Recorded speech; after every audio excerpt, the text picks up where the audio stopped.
क्या मुंबई का अनियोजित विकास ही हर साल उसकी डूबती सड़कों का असली गुनहगार है? जब मौसम की रफ्तार हमारे सरकारी इंफ्रास्ट्रक्चर से तेज हो जाए तो सिर्फ शहर को बंद कर देना कब तक सही रणनीति रहेगी? नमस्कार, स्वागत है आपका हमारे अपने चैनल पर। आज हम विश्लेषण करेंगे फॉलिंग बिहाइंड का। ये जो आज का एडिटोरियल का ये देख रहे हैं ना आप स्क्रीन पर, ये है फॉलिंग बिहाइंड। ठीक है, ये मुंबई और मॉनसून के बारे में है। और ये क्लास जो है यूपीएससी, एसएससी और बैंकिंग के छात्रों के लिए विशेष रूप से तैयार की गई है। इस एक वीडियो में हम पूरे लेख के हर एक पहलू को गहराई से समझेंगे। आज जो कवर करने वाले हैं मुख्य 5 चीज़ों को, ठीक है। और मतलब कि क्या कहेंगे आप इसको, इसके साथ ही जो है वोकेबलरी और जो ग्रामर पॉइंट्स को भी हम लोग देखेंगे इसमें। तो शुरू करते हैं आज का हिंदू एडिटोरियल का एनालिसिस, फॉलिंग बिहाइंड।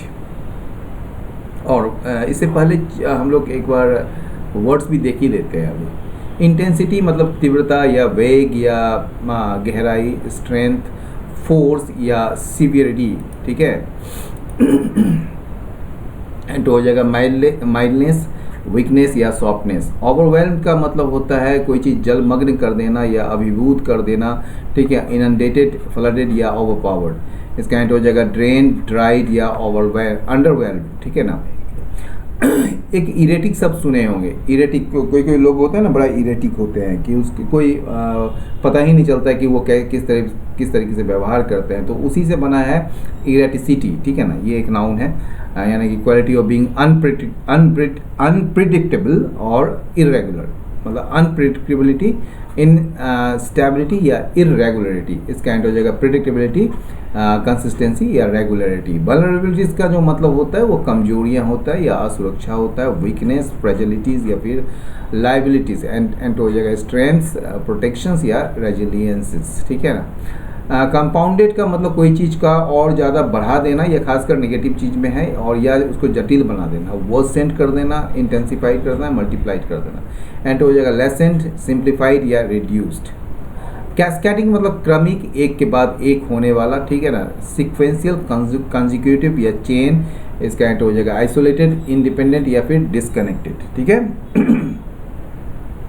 आगे चलते हैं हैप्पीजर्ड। हैप्पीजर्ड का मतलब कि अनियोजित तरीके से या लापरवाही से किया गया, अनप्लान्ड, रैंडम या कैओटिक।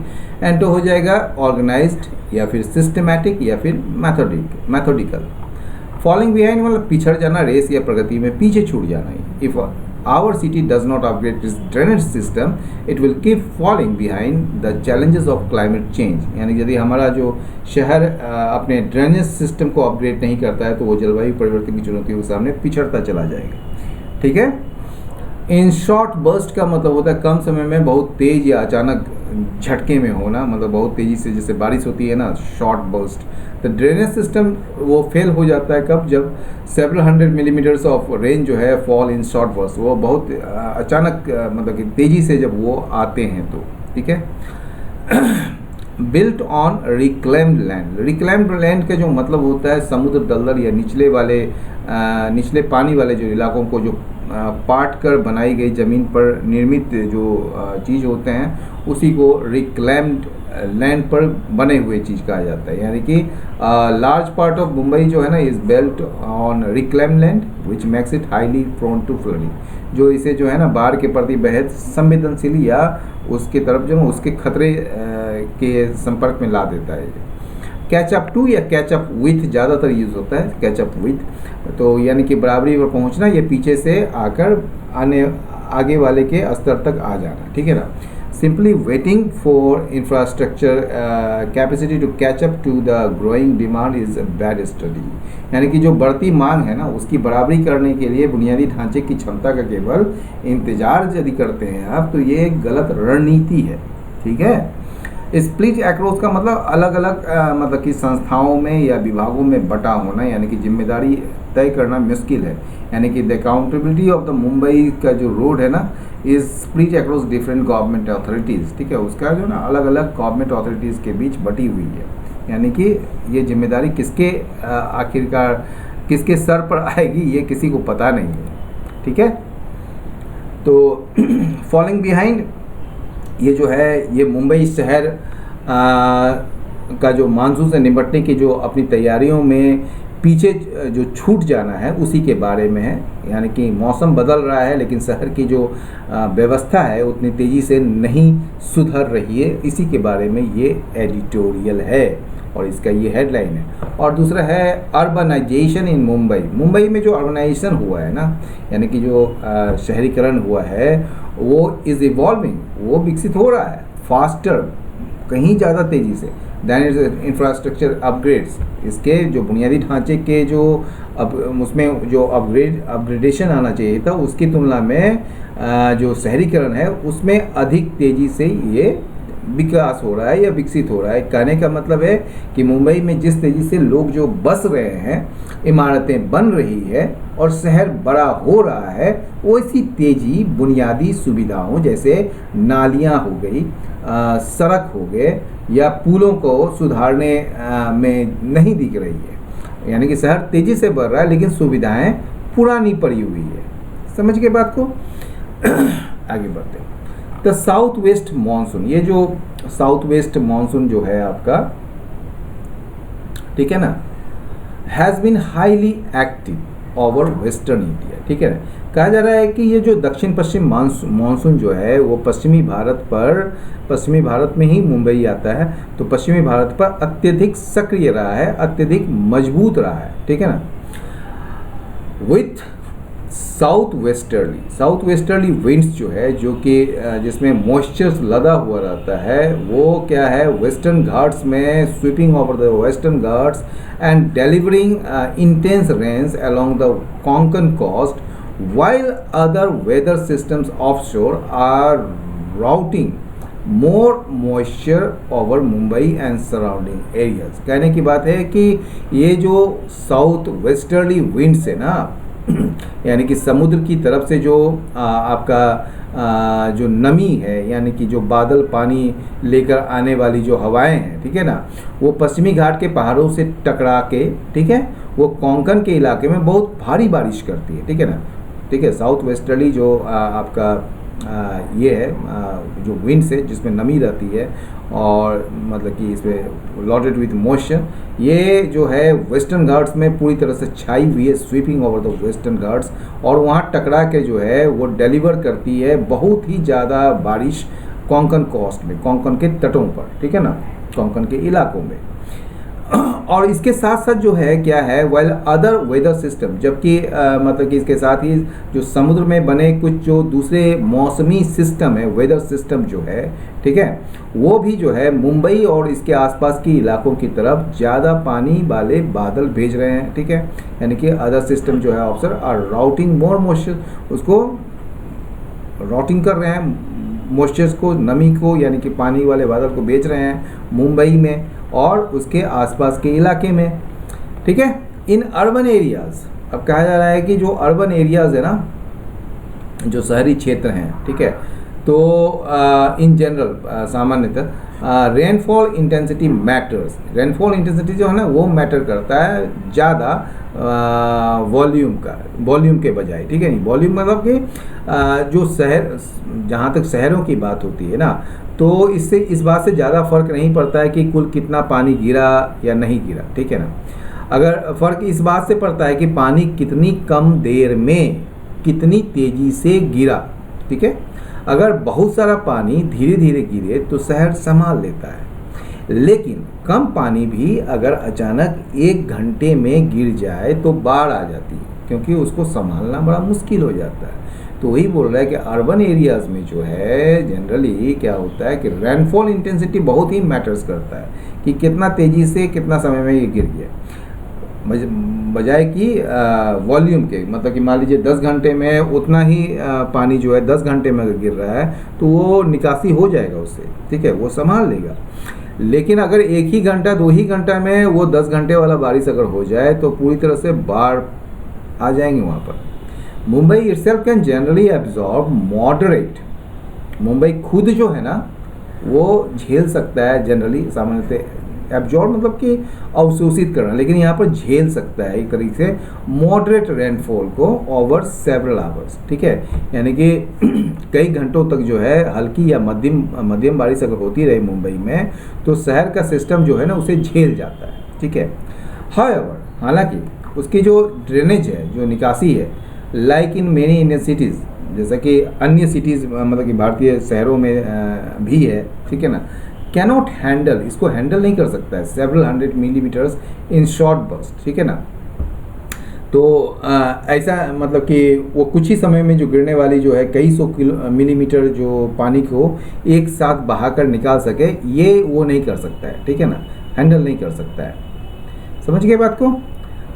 हैवी रेनफॉल, जो बहुत बड़ी जो मतलब भारी बारिश जिसको कह सकते हैं, ऑल्सो ओवरवेलम, ये भी जो ना अभिभूत नहीं यहाँ कहेंगे, एक तरीके से जो रिवर कैचमेंट एरिया जो होते हैं ना इन पार्ट्स ऑफ महाराष्ट्र के कुछ हिस्सों में जो रिवर कैचमेंट है, ठीक है, इंक्लूडिंग अराउंड नासिक, इसमें जो है नासिक के आसपास के इलाके भी हैं, तो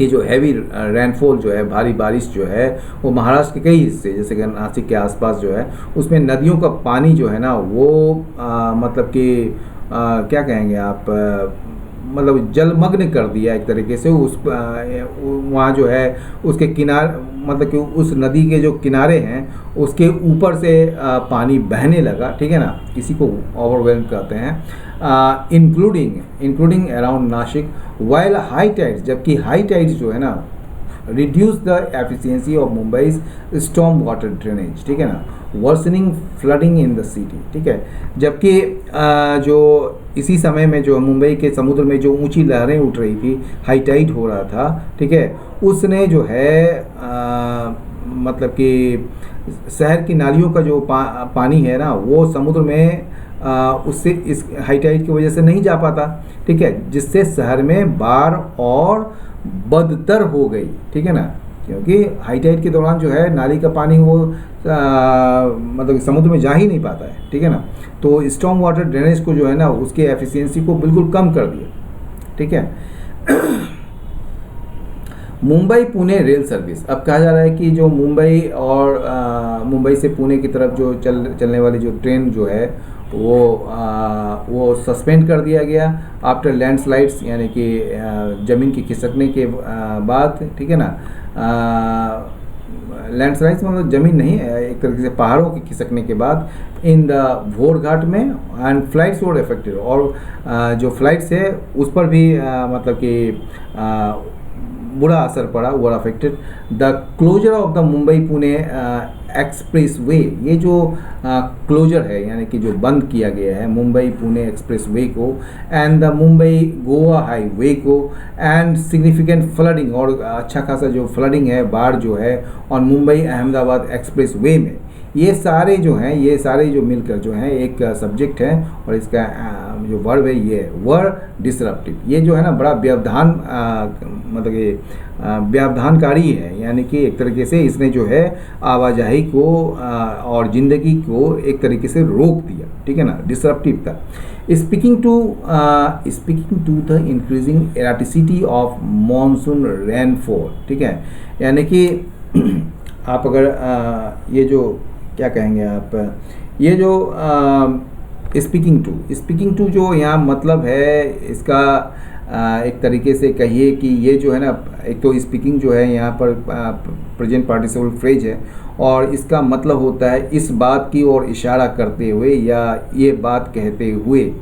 तो यहाँ जो कही जा रही है वो यह कही जा रही है कि ये तीन जो है आपका closure of the Mumbai Pune express and the Mumbai Goa highway और significant flooding on the Mumbai Ahmedabad express way, ये सारे डिसरप्टिव थे जो कि बताते हैं, जो कि दर्शाते हैं इंक्रीजिंग इरेटिसिटी ऑफ मानसून रेनफॉल का, यानी कि जो मानसून रेनफॉल है उसकी जो इरेटिसिटी है, जो बढ़ती अनियमितता है, जो एक टाइप का अजीब सा जो बर्ताव है उसको दर्शाते हैं। The vulnerabilities associated with linear infrastructure projects, जो असुरक्षा है जो जुड़े हुए हैं लीनियर इंफ्रास्ट्रक्चर प्रोजेक्ट से, वो मैं बताता हूँ लीनियर इंफ्रास्ट्रक्चर प्रोजेक्ट्स क्या होता है। And the ease with which the effects of natural disaster, और जितने आसानी से जो नेचुरल डिजास्टर्स का जो इफ़ेक्ट्स है, ठीक है ना, वो मतलब कि और ज़्यादा बदतर हो जाते हैं और ज़्यादा जटिल हो जाते हैं या और ज़्यादा बढ़ जाते हैं बाय कैस्केडिंग फेलियर से, ठीक है ना। तो कहने की ये बात है कि मतलब कि एक तो ये जो है आपका पहला जो लाइन है कि मुंबई पुणे एक्सप्रेस वे और मुंबई गोवा हाईवे का बंद होना और मुंबई अहमदाबाद एक्सप्रेस वे में भारी पानी भर जाना, इन सब ने लोगों की ज़िंदगी और आवाजाही को रोक सा दिया था, यानी कि डिसरप्टिव हो गया था। ये घटनाएं जो है ना, तीन बातें जो है ना वो साफ करती है, ठीक है। वो पहला क्या है कि अब मानसून का कोई भरोसा नहीं रहा, बड़ा इरेटिसिटी है उसमें, ठीक है ना, ठीक है, कि कब कहाँ कितना बरस जाए।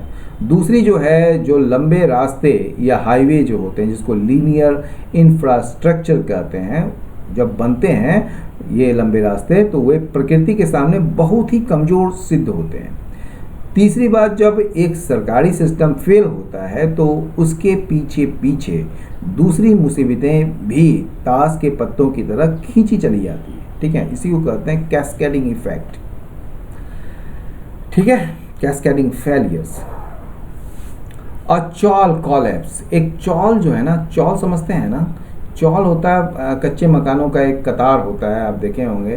तो चौल जो है वो गिर गया इन मनखुर्द में, और इसने जो है इसमें 5 बच्चों की जो है इसमें जान चली गई, ठीक है। मुंबई लाइज का मतलब यहाँ पे झूठ बोलना नहीं है, लाइज मतलब वहाँ पर होना या स्थित होना। मुंबई स्थित है एक पेनिनसुला पर, एक प्रायद्वीप पर, प्रायद्वीप होता है ना, जिसको कि बनाया गया है मोस्टली ऑन रिक्लेम्ड लैंड पर, फॉर्मल मार्सेस पर, टाइडल फ्लैट्स पर and low lying coastal areas पर, जो एक कैरेक्टरिस्टिक रिस्क क्रिएट करता है ऑफ हाइयर फ्लडिंग का when rainfall coincides with high tide, जब जो रेनफॉल के साथ साथ जो है हाई टाइड भी आता है। कहने का ये मतलब है कि मुंबई जो है आपका भौगोलिक रूप से एक प्रायद्वीप में स्थित है। इसे समुद्र को पाटकर, यानी कि रिक्लेम्ड लैंड पर पुराने दलदलों और निचले तटीय इलाकों को भरकर बनाया गया है। यानी मतलब कि कारण ये है कि जब भी भारी बारिश और समुद्र का हाई टाइड एक ही समय पर होते हैं, कोइंसाइड करते हैं, तो शहर में पानी भरने का एक स्वाभाविक और पुराना खतरा हमेशा पैदा हो जाता है, ठीक है। It is compounded by decades of haphazard urbanisation, और यह जो है ना और ज़्यादा ख़राब हो जाता है जो दशकों से जो हैपेज्ड अर्बनाइजेशन हुआ है। एक मतलब क्या कहेंगे आप कि यह समस्या और बड़ी हो जाती है क्योंकि पिछले कई दशकों से बिना किसी सही प्लानिंग के कहीं भी बिल्डिंगें और सड़कें बना दी जाती है, ठीक है।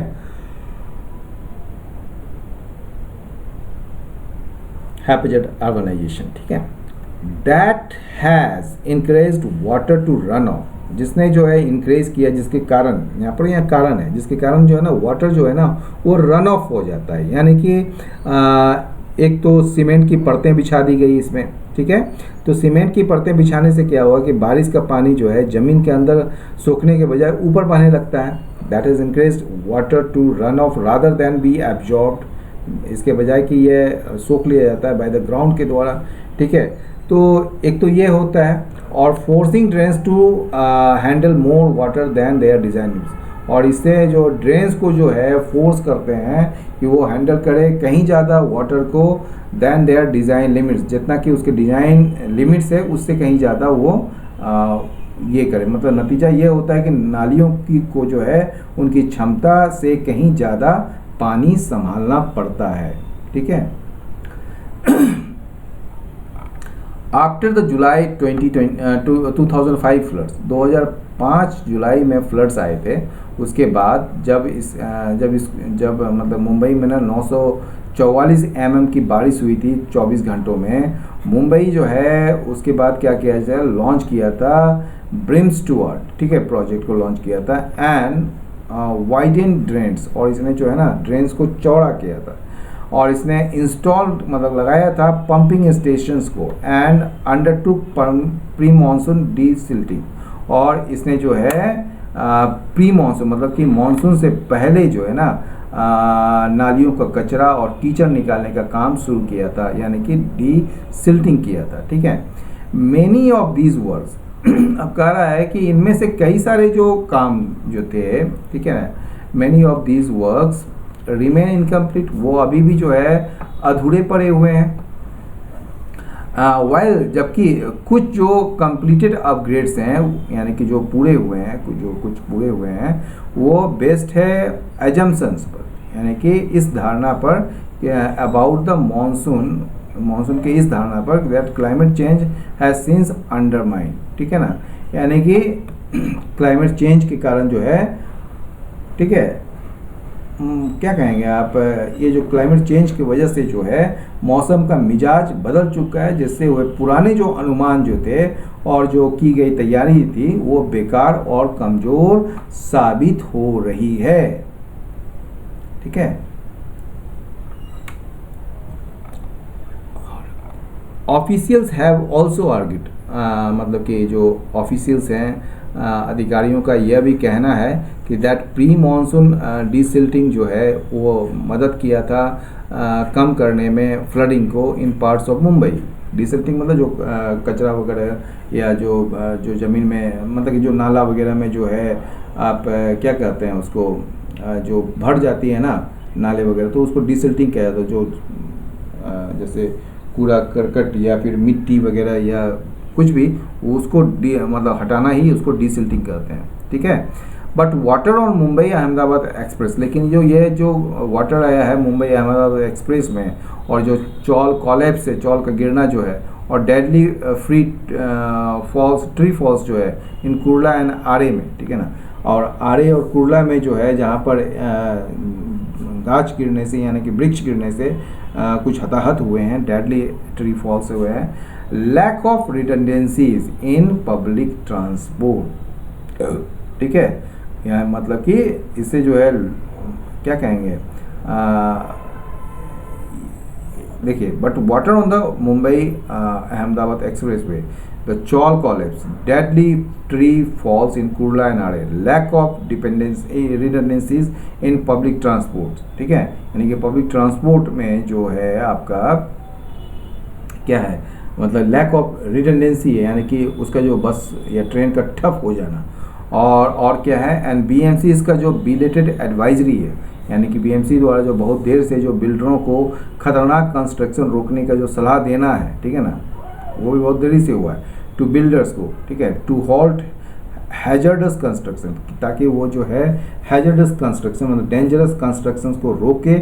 ऑल सजेस्ट, ये सारी चीज़ जो है ना गवर्नेंस लैब्स की ओर सजेस्ट करते हैं, ठीक है, यानी कि प्रशासन या सरकार का जो चलाने में जो है ये बहुत बड़ी लापरवाही को ये दर्शाता है, ये कहता है। मुंबई का अकाउंटेबिलिटी जो है ऑल्सो रिमेन्स स्प्लिट। अब देखिए ये बहुत अच्छा लाइन है कि मुंबई का जो आपका अकाउंटेबिलिटी है, जो कह सकते हैं जो उत्तरदायित्व है, जो जवाबदेही है, वो भी जो है बना हुआ है, स्प्लिट बटा हुआ है, ठीक है ना, अक्रॉस द बीएमसी, मतलब पूरे बीएमसी में, फॉर लोकल ड्रेनेज और रोड्स के लिए।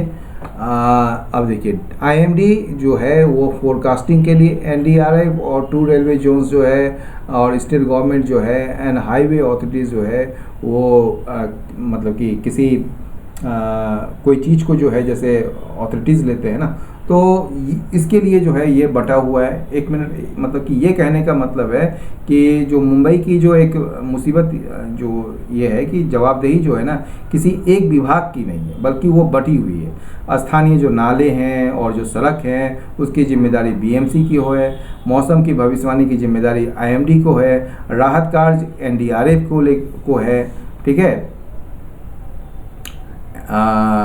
और 2 railway zones the state government, और क्या है, ट्रेनें जो है 2 अलग अलग रेलवे जोन संभालते हैं, और जो बड़ी सड़कें जो हाईवे अथॉरिटी राज्य सरकार के पास है।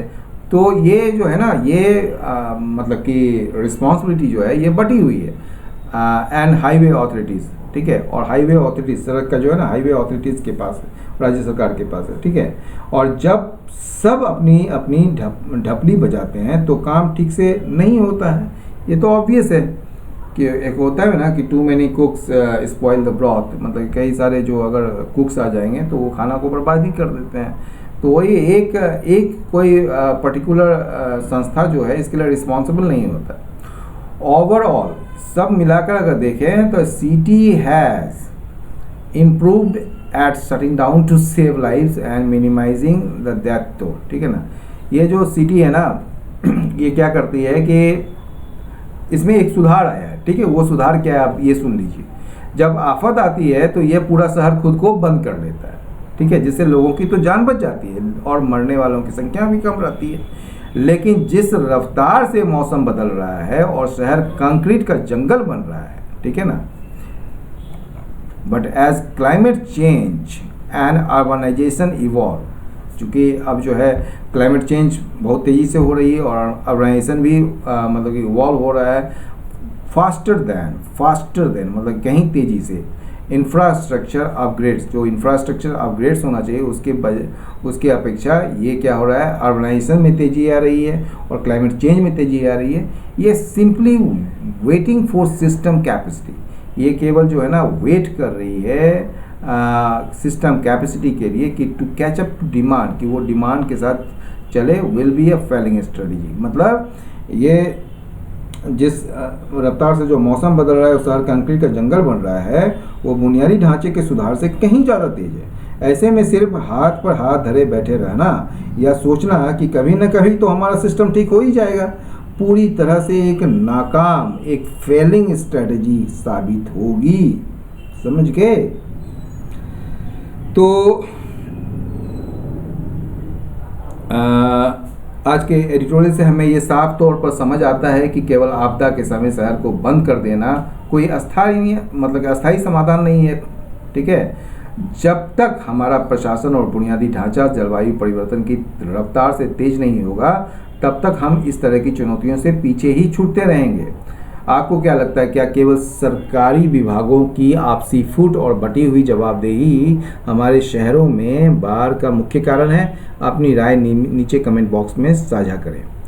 अगर आप इस क्लास से आपकी इंग्लिश रीडिंग, ग्रामर और वोकेबलरी की तैयारी में मदद मिली हो तो इस वीडियो को लाइक करें और अपने उन सभी दोस्तों के साथ शेयर करें जो यूपीएससी, एसएससी या बैंकिंग एग्जाम्स की तैयारी कर रहे हैं।